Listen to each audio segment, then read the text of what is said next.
let's make quick progress and move on. Utility tariffs, among other things, are going to be going up. I wanted to look at what the PURC is doing. And there's a story that I want to read for you on citinewsroom.com. The story is also carried on the Ghanaian Times.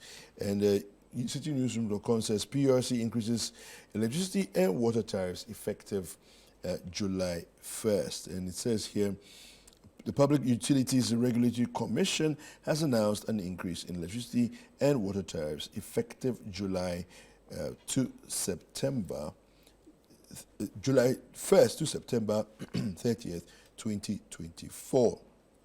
Now, the Commission has stated that there will be a 3.45 percentage increase in electricity tariffs for Lifeline consumers, a 5.84 increase for all other residential consumers who are not part of the Lifeline category, as well as non-residential category. All right, then it says here in a statement signed by Executive Secretary Dr. Ishmael Aka, dated Friday, May 31st, the PURC explained that consumers in the industrial category will experience an increase in electricity tariffs of 4.92. Now, it's not just electricity. Water too is being impacted. So PURC indicated that water tariffs will increase by 5.16% for all customer classes for the period under review. So between July 1st and September 30th, this is when the new tariffs will be in effect, which presupposes that post September 30th, it may go up again, or it may be reviewed beyond September 30. So we'll see where all this is going to go. Let me start with Kabuti. Your opinion and thoughts on this. Look, my brother, at this stage of our economy, in even a coin added to electricity or water bill is a worry. I mean, salary, majority of Ghanaians are stagnant. Yeah. People are losing their jobs. You know, our companies that are folded up, Ghanaians are doing nothing. Government of Ghana is not investing in those areas. You know, we are not properly targeting our resources to even stir and roll out more, companies. So people do not have good jobs. So, I mean, any tweak of, these are essential services, electricity and water, they are lifelines, And so if you touch it, you've touched, the cord of majority of people's economy. I mean, so the issues are poor collection by the ECG and the GWCL. Poor collection. You remember when the ECG boss actually rolled out this task force? Yeah. How much he collected. And as I speak with you, I'm sure there are other people. And the irony is that if you sit back, people will not come and tell you that they owe. So you have to go out there and identify and select and collect your money. There are also corrupt officials. There are officials who are going around connecting people without meters. Okay. Even those who don't have the meters are calling for meters. And there's a delay in issuing them the meters. I've heard those complaints before. The power and water theft, the illegal connections, it's mad. It's amazing how we are sitting back and people are still stealing power. What aggravates the situation is that those who are stealing, they are the ones who waste even the power the more. They can put the AC on because you're not paying for it. Because they're not paying for it. And that aggravates our situation. And the few who are paying are overburdened. Now, the wastage.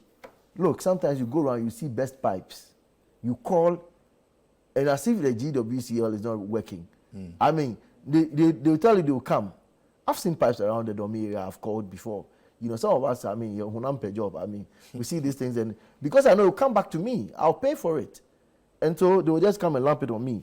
Then the high expenditure, in the face of all this, go to their boards and go and look at the salaries of their MDs and the senior staffs over there.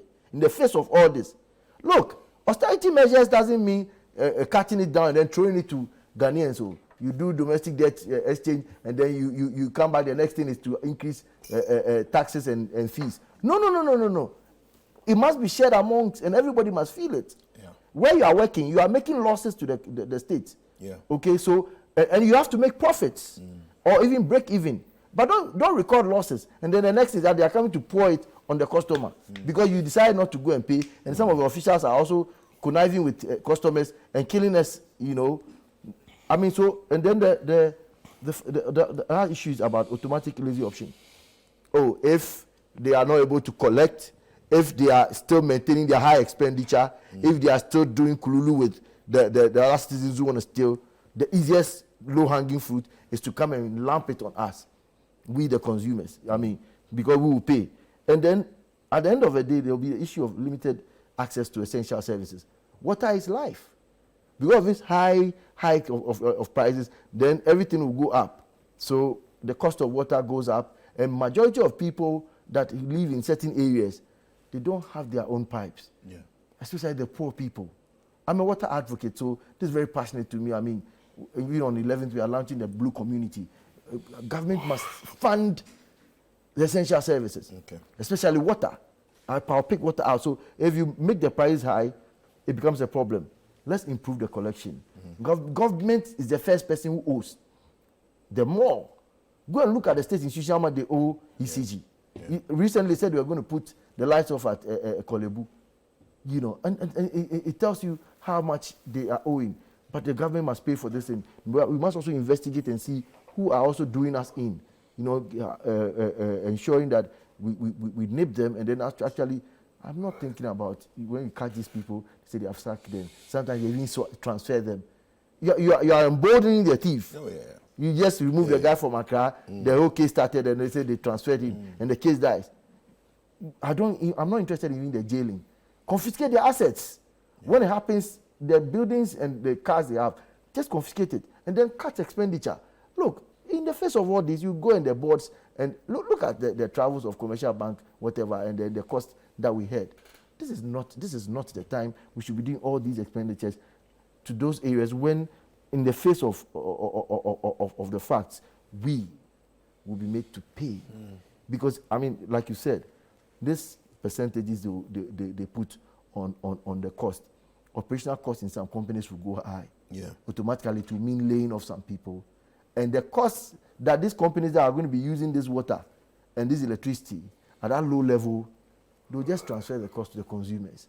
So every day, you have a section of people who are actually down there, and then they are actually taking in the pain.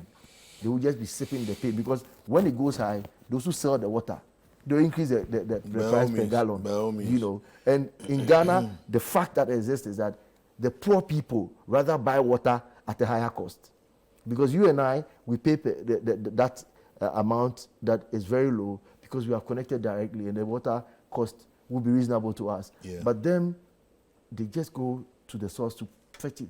They purchase, I think one bucket is about close to a CD right now. And 1 gallon is about a CD. So let's be careful so that we don't deny these persons the essential service of water. I mean, as a member of the Water Citizens Network, I know some of our research works and how water affects people. It affects, for education too, it affects people. These children, they have to go and fetch water in the morning before they go to school. People spend a lot on water, not food, I'm sorry, water. How to just go and get tankers to supply them water. So if you go up and above the limits, you're going to be killing some people. All right, Mr. Thompson. Kwaku, why are we here? Why are we here? As in, why are we on earth? No, why are we here? Why, in the midst of all the difficulties that Ghanaians are in the midst of all the economic challenges that we're confronted with, we've been asked to pay more for electricity, for water, and these essential services? Kwaku, there's a reason why there's a government too. And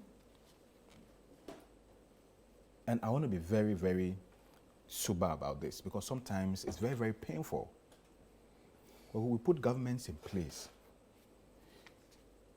to ensure that we citizens have access to some of these essential services at rates that are affordable. Yeah. Essential services such as water, electricity, healthcare, education, security. It is because of all this. That is why even when you buy water, pure water to drink, there's taxes on it that you pay to these people. Yeah. Kwaku, you borrowed this country into a debt hill, did a debt restructuring program, went to the extent of taking people's pensions. At the same time, you were taking our pensions, our savings from the bank, our investments. Instead of you to cut expenditure, you were still keeping 121 ministers, taking salaries and useless allowances. You were still pardoning our boss of state institutions. Now, the public sector has been filled. Do you know that this government has filled all the vacancies in the public sector for at least for the next 7 years? That for the next 7 years, no government can do in any recruitment. Really? Exactly, that's what has happened. How is that possible? Go to state institutions like GMPC, like BOST, like TOR, go to SNET, go to NCA, go and see people who have absolutely no work to do sitting there collecting salaries. You're appointed now deputy state institutions that didn't used to have deputy CEOs now have 2 deputy CEOs. I like which one? SNET. When did SNET have 2 deputy CEOs? When? When did SNET have 2 deputy CEOs? And so you have a government that is so insensitive, just doesn't care about what we are going through. It rather prefers to load all the burden on we the citizens, on we the poor citizens who they know we cannot pay. And you see, and this is what creates the debt. Apart from that, their own inefficiency, their corruption, and their mismanagement. A government that failed to respect the cash waterfall mechanism that was put in place to pay off the IPPs, the power sector players. PURC instituted a cash waterfall mechanism that when you collect these monies, so this percentage should go to this institution, this percentage should go to this institution, this percentage should go to this institution, so we do not create debt. You failed to honor the cash waterfall mechanism. You created debt, and you know that the utility sector players, all because their cost components are in dollars, the debt are held in dollars. And because the debt are held in dollars, the more your currency depreciates, the more your debt go up.